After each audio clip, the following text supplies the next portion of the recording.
Assalamualaikum warahmatullahi wabarakatuh.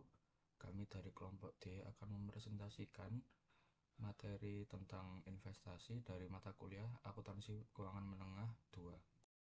Baik, sebelum lanjut ke materi, izinkan saya untuk memperkenalkan diri terlebih dahulu.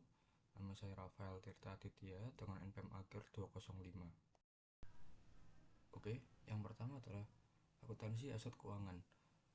Apa sih akuntansi aset keuangan?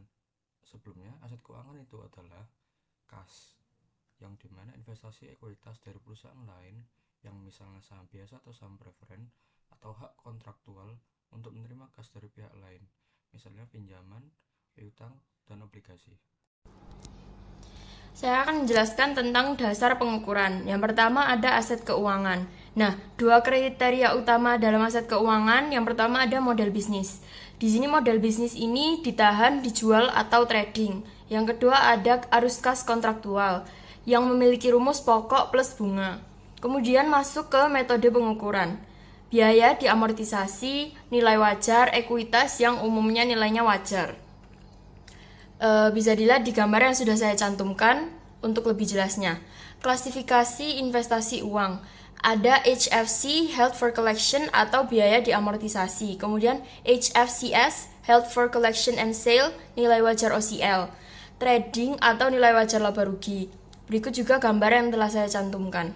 Di sini ada contoh singkat Robinson SA, obligasi diskonto atau biaya diamortisasi. Yang terakhir ada Graph PLC, obligasi premi, bisa HFCS. Terima kasih. Nah, selanjutnya di sini ada investasi biaya perolehan diamortisasi. Nah, apa sih investasi biaya perolehan diamortisasi itu? Investasi biaya perolehan diamortisasi yaitu pencatatan investasi utang berdasarkan biaya perolehannya yang disesuaikan melalui amortisasi premi atau diskonto dengan metode suku bunga efektif. Metode ini membuat nilai tercatat investasi berubah setiap periode hingga sama dengan nilai nominal saat jatuh tempo. Dan dengan cara ini, laporan keuangan mencerminkan pendapatan bunga yang lebih wajar sesuai tingkat pengembalian efektif dari investasi tersebut. Halo semuanya, perkenalkan nama saya Madika Prasetya-Rana, NPM 315. Di sini saya akan menjelaskan mengenai investasi utang nilai wajar. Investasi utang dengan metode nilai wajar adalah pencatatan instrumen utang berdasarkan harga pasar saat ini.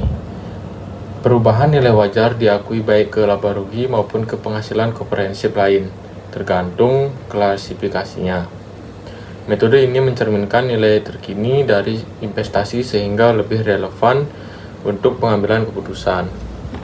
Nah, beberapa perusahaan sering memiliki investasi utang dengan tujuan untuk menjual dalam waktu yang singkat.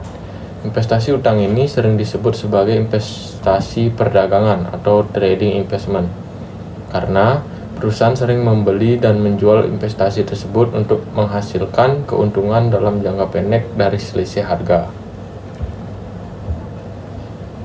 Perusahaan yang menghitung dan melaporkan investasi utang pada nilai wajar mengikuti jurnal akuntansi yang sama dengan investasi utang yang dimiliki untuk ditagih selama periode pelaporan.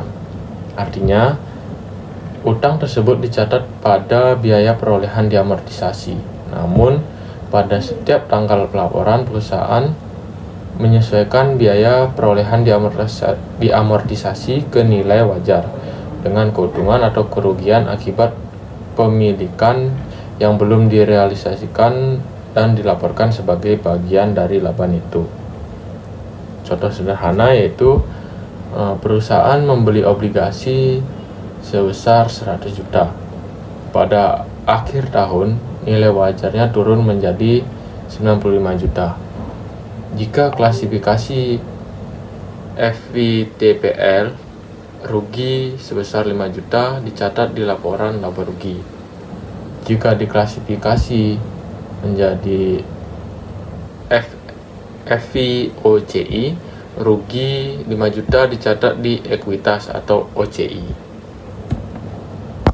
Lalu kemudian ada penjualan investasi utang. Jadi jika perusahaan itu menjual obligasi yang dimilikinya sebagai investasi, HFCS atau Held for Collection and for Sale sebelum jatuh tempo, maka perusahaan itu harus menghapus atau remove nilai tersebut, nilai tercatat obligasi tersebut atau amortized cost.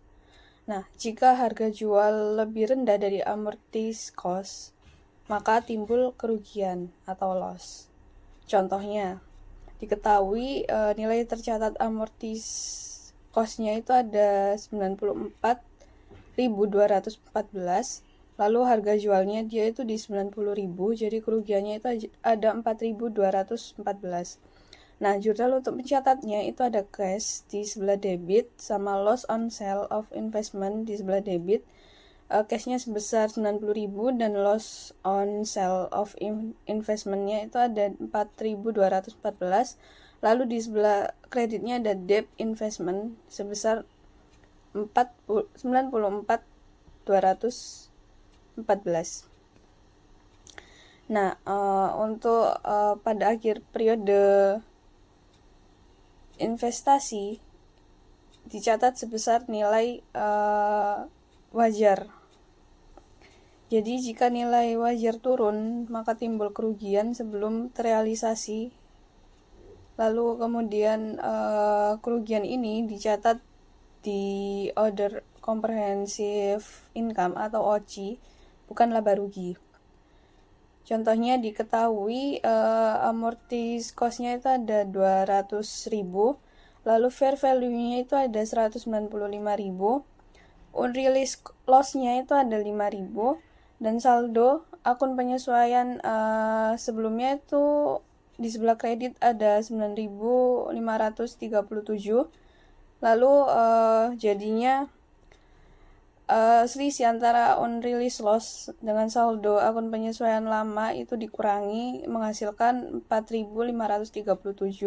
Nah, untuk jurnalnya sendiri itu di sebelah debit ada fair value adjustment sebesar 4.537 dan di sebelah kreditnya ada unrealized gain atau loss sebesar 4.537 juga. Di sini saya akan membacakan materi tentang penyajian laporan keuangan. Yang pertama, penyajian laporan keuangan pada laporan posisi keuangan atau neraca investasi dilaporkan sebesar nilai wajar atau fair value. Kemudian akumulasi baik keuntungan maupun kerugian yang belum terrealisasi ditampilkan pada ekuitas melalui OCI atau Other Comprehensive Income yang masuk ekuitas. Selanjutnya, penyajian laporan keuangan pada laporan laba rugi, yaitu hanya menentukan keuntungan atau kerugian yang sudah terrealisasi, misalnya hasil penjualan dan obligasi, dan juga pendapatan bunga juga termasuk laba rugi. Di sini ada contoh laporan laba rugi pada investasi pada debt investment sebesar 195.000 euro. Nah, untuk selanjutnya bisa dilihat pada PowerPoint. Selanjutnya ada penyajian laporan keuangan pada trading securities atau investasi yang untuk diperdagangkan. Poin pertama, jika obligasi diklasifikasikan sebagai trading securities, maka berbeda dari HFCS atau Held for Collection and Sale. Selanjutnya, nilai wajar dilaporkan di dalam neraca, tetapi seluruh laba rugi baik terrealisasi maupun belum terrealisasi dicatat langsung di laba rugi atau net income. Tujuannya karena trading securities memang dibeli untuk dijual kembali dalam jangka pendek. Contohnya yaitu ada Burlington Northam, GM Corp, Chartercom, dan Totalnet. Nah, cara menjurnal trading securities ini yaitu fair value adjustment pada unrealized holding gain atau loss income. Saya Aisyah Megawati dengan MM akhir 322 akan menjelaskan mengenai opsi nilai wajar. Jadi, opsi nilai wajar itu memungkinkan perusahaan untuk mencatat investasi utang pada nilai wajar meskipun memenuhi syarat biaya diamortisasi. Nah, tujuannya untuk menghindari mismatch dengan liabilitas sehingga laporannya itu lebih relevan. Opsi ini hanya dapat dipilih saat awal pembelian dan harus konsisten digunakan sampai asetnya itu dilepas. Nah, ini ada contoh opsi nilai wajar Hardy. Jadi biaya amortisasinya itu 100.000 euro dan nilai wajarnya itu 113 euro. Nah, ini contoh jurnal ringkas Hardy-nya. Investasi utangnya 13.000 dan keuntungan belum realisasi laba ruginya juga 13.000. Nah, dampaknya laba rugi langsung itu mencerminkan perubahan nilai wajar. Selanjutnya di sini saya akan menjelaskan ringkasan akuntansi investasi utang. Jadi yang dimana di situ ada bagan yang menggambarkan akuntansi dasar untuk investasi utang. Jadi bagan tersebut yaitu yang dimana yang pertama ada uji model bisnis. Nah, apakah aset keuangan dimiliki untuk ditagih? Jawabannya iya. Dan jika tidak, maka aset keuangan diklasifikasikan sebagai nilai wajar melalui laba rugi atau FVTPL. Dan yang kedua di situ ada karakteristik arus kas kontraktual. Nah, apakah arus kas berasal dari pembayaran pokok dan bunga kontraktual atau SPPITES? Nah, jika tidak, maka aset langsung masuk ke nilai wajar melalui laba rugi. Dan jika iya, yaitu mereka melanjutkan ke tahap opsi nilai wajar. Dan di situ yang ketiga ada opsi nilai wajar, yang dimana perusahaan ini dapat memilih apakah akan menggunakan opsi nilai wajar atau fair value option. Dan jika memilih iya, maka aset masuk ke nilai wajar melalui laba rugi. Dan jika tidak, yaitu aset dicatat pada biaya perolehan diamortisasi. Dan di sini saya menyimpulkan, jadi yang dimana bagan ini menjelaskan klasifikasi aset keuangan menurut PSAK atau IFRS. Dan yang dimana aset keuangan bisa diukur dengan biaya perolehan diamortisasi dan nilai wajar melalui laba rugi atau FVTPL. Dan maka dari itu penentuan kategori tergantung pada model bisnis dan karakteristik arus kas kontraktual. Selanjutnya ada investasi ekuitas. Jadi yang dimana investasi ekuitas ini atau equity investment merupakan hak kepemilikan, yaitu seperti saham biasa, saham preferen, atau saham modal lainnya. Dan investasi ini juga termasuk hak untuk memperoleh atau melepaskan kepemilikan pada harga yang telah disepakati atau ditentukan, seperti waran dan hak. Dan biaya perolehan investasi ekuitas tersebut diukur pada harga pembelian efek dan komisi broker dan biaya lain yang terkait dengan pembelian dicatat sebagai beban. Dan yang dimana tingkat salah satu perusahaan atau investor memperoleh hak dalam saham perusahaan lain atau investor, dan umumnya menentukan perlakuan akuntansi untuk investasi setelah akuisisi. Dan klasifikasi investasi tersebut tergantung pada persentase hak suara investor yang dipegang oleh investor. Dan di sini yang pertama ada kepemilikan kurang dari 20% atau metode nilai wajar. Jadi yang dimana kepemilikan tersebut investor memiliki hak pasif. Lalu yang kedua, kepemilikan antara 20% dan 50% atau metode ekuitas. Jadi yang dimana investor ini memiliki pengaruh signifikan. Dan yang ketiga yaitu kepemilikan lebih dari 50% atau laporan konsolidasian. Jadi yang dimana kepemilikan ini yaitu investor memiliki kepentingan pengendali.